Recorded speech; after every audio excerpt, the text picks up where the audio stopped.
Hi all, so here's a couple examples how to calculate the t-interval.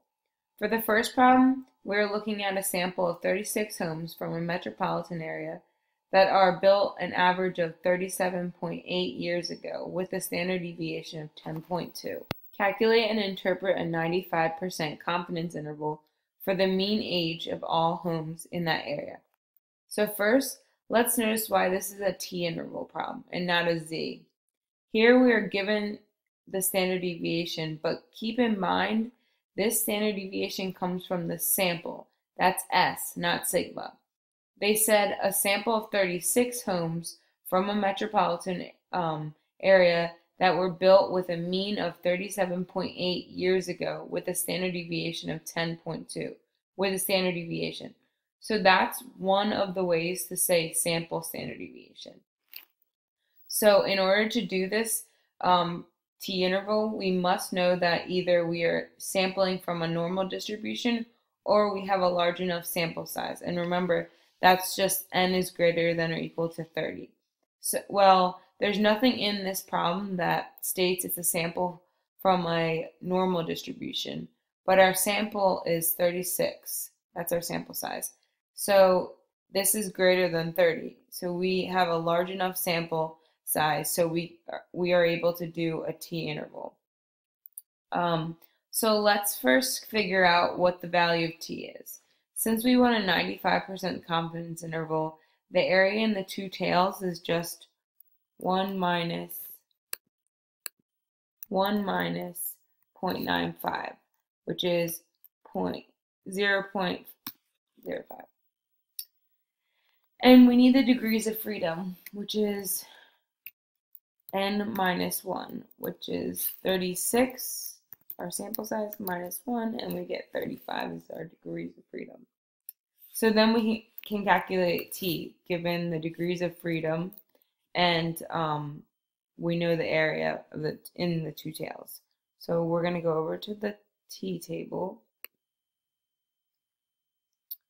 and this is if this is right after the positive z-scores, so you just go right.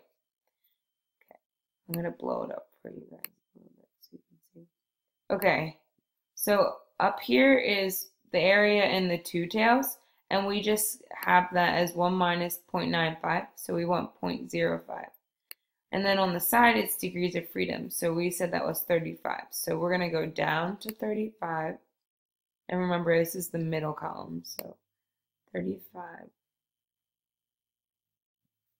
Here it is. So right here, and then so we have the t equals 2.030. 2.030.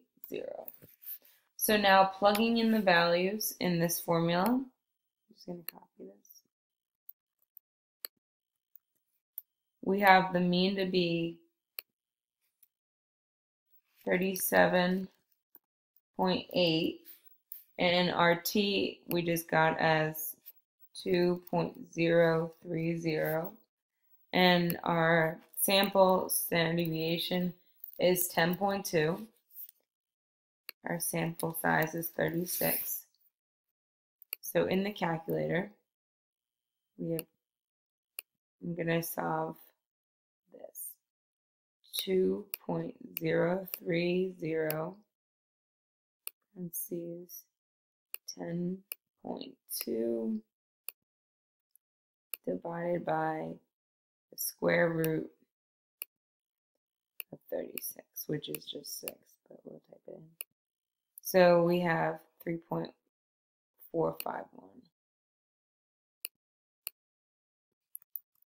Showing all my work. And if you show your work, it will be easier for me to give partial credit then. So there. So we do this in the calculator. Let's figure out. So we have 37.8. For the lower limit, we subtract 3.451. That's our lower limit. And then the upper limit,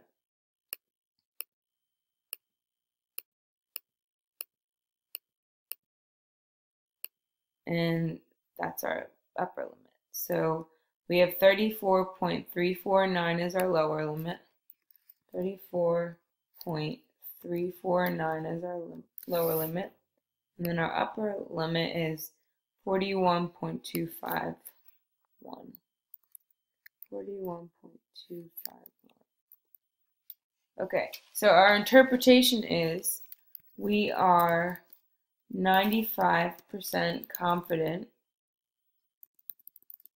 that the true mean age of homes in this area is between 34.349 years and 41.25 years. So that's by hand. Now, similar to the Z, we can do it in StatCrunch. So let's go over to StatCrunch.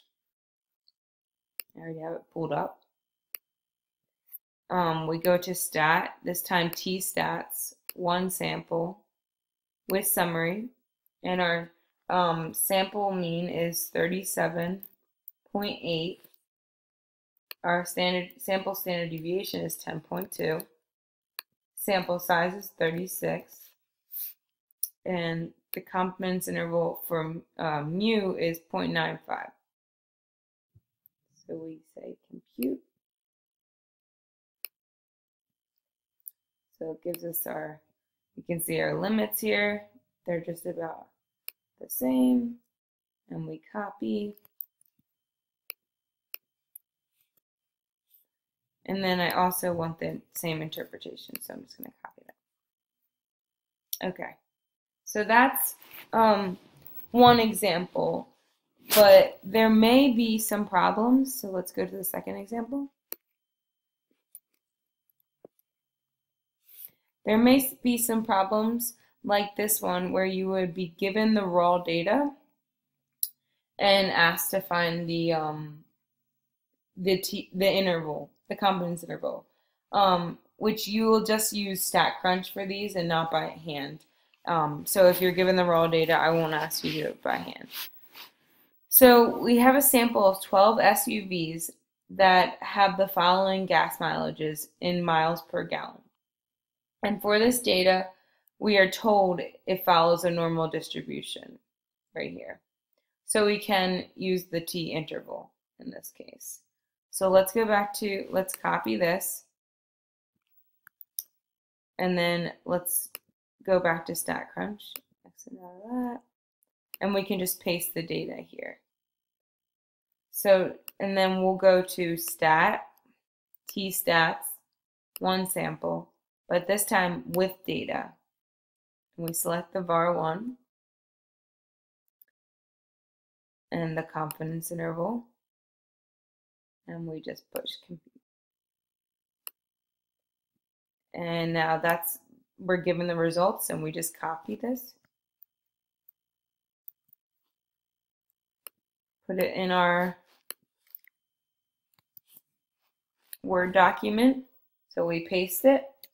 And this is just saying we are 95% confident that the population mean mileage is between